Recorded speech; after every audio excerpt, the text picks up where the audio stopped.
Well, dears, once again Abhay Rathore here, and I would like to make you aware that what is the difference between writing and reading. कभी कभी questions आते हैं कि अगर कोई student UPSC, BPSC या कुछ भी एसएससी का तैयारी कर रहा होता है, स्पेशली जब आप सिविल सर्विस का तैयारी करते हो उसमें बहुत ज़्यादा पढ़ना रहता है, तो पढ़ना और लिखना दोनों में ज़्यादा इंपॉर्टेंट क्या है?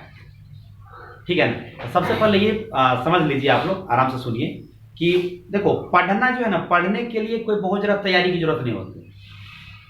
आपको नहीं कुछ आता है फिर भी आप 2, 4, 5, 10 पन्ना पढ़ सकते हैं, ठीक है ना। मतलब आपको कुछ नहीं आ रहा, you don't have any knowledge, even though if you start reading a history book और एनी इंग्लिश बुक, तो आप क्या करेंगे, उसको पढ़ते चले जाएंगे। लेकिन जब लिखने की बारी आती है ना, when the turn of writing comes, then writing is not possible without knowledge, ठीक है ना। मतलब राइटिंग जो है बिना नॉलेज का, बिना ज्ञान का, क्या आप 2, 4 पन्ना लिख सकते हैं? नहीं ना। तो आप लोग भी समझ सकते हैं कि ज्यादा यूजफुल क्या होगा, ज्यादा बेनिफिशियल क्या होगा, पढ़ना होगा या लिखना होगा? लिखना होगा, लिखना होगा। बिकॉज अगर आप 10 पन्ना पढ़ लेंगे ना, तो जरूरी नहीं है कि 10 लाइन आप लिख सकते हैं, ठीक है ना। क्योंकि मेरे हिसाब से, अच्छा, पेट कितना होता है हम लोग के बॉडी में? पेट एक होता है ना, मैं समझता हूँ 2 होता है।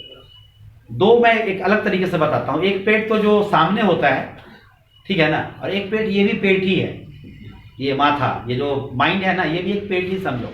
क्योंकि मेन ये नहीं मुद्दा होता है कि हम कितने खाना खा रहे हैं, मेन होता है कितना हम पचा रहे हैं। इसी तरह से ये नहीं होता है कि हम कितना पढ़ रहे हैं। आप कहोगे सर हम 10 पन्ना डेली पढ़ते हैं, 20 पन्ना डेली पढ़ते हैं, कोई फायदा नहीं होने वाला है जब तक कि आप उसको पचाए नहीं। तो ये जो पढ़ाई का जो चीज होता है ना, पढ़ाई रूपी जो खाना है, उसको कौन पचाता है? ये हमारा दिमाग नहीं। तो कोशिश ये करना है कि चीजों को समझना है। अगर आपको कुछ पढ़ाया, अगर मैं समझो कि अगर इंग्लिश में कोई टॉपिक आपको पढ़ाया या फिर जीएस में कोई टॉपिक, जैसे कि मैं मुगल अगर आपको पढ़ाया, तो आपको ये पता होना चाहिए कि हमने क्या पढ़ा और माइंड में उसका एक क्रोनोलॉजी बना रहना चाहिए। तो पढ़ना और लिखना ज़्यादा क्या इंपॉर्टेंट है, समझ में आ रहे हैं? ज़्यादा इंपॉर्टेंट लिखना होता है। जबकि कुछ एक स्टूडेंट जो होते हैं, मतलब जैसे एग्जाम्स होते हैं इंटरमीडिएट का, ग्रेजुएशन का या फिर कोई कंपटीशन का, तो आप देखिएगा कि बहुत ऐसा विद्यार्थी होता है जो 3 घंटा केवल परीक्षा में ही लिखता है, एग्जाम से पहले वो कभी लिखता ही नहीं है।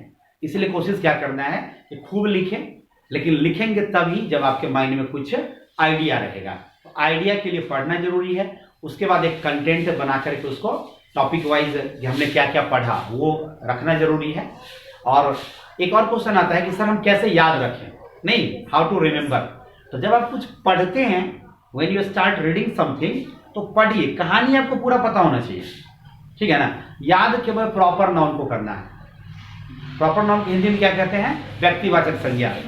तो जो भी प्रॉपर नाउन आता है किसी कहानी में, मान लो कोई इंसान का नाम है, आप एक बुक ले लो ना, एक रामायण का एग्जाम्पल ले लो कि आप रामायण पढ़ रहे हो, तो रामायण में आपको क्या याद रखना है? कहानी याद रखना है कि कब क्या हुआ, कौन आया, नहीं आया। फिर बीच में नाम याद रखना है, अयोध्या हो गया, राजा जनक हो गए, या फिर मान लो भगवान श्री राम हो गए, सीता माँ हो गई। तो इस तरह से आपको चीजों को याद रखना है। तो पढ़िए पूरा, लेकिन याद केवल प्रॉपर नाउन को रखिए। I am sure that you can be a good writer also, because if you don't have knowledge you cannot be a writer. So keep reading, but try to digest your reading. जो आप पढ़ते हैं उसको पहचाने का भी कोशिश करना है, लेकिन प्रॉपर नाउन को ज्यादा फोकस करना है, जो कि आपको हमेशा कहानी को जीवंत बनाकर रखता है। So I think with this word I would like to stop it. Thank you very much. Wish you all the best.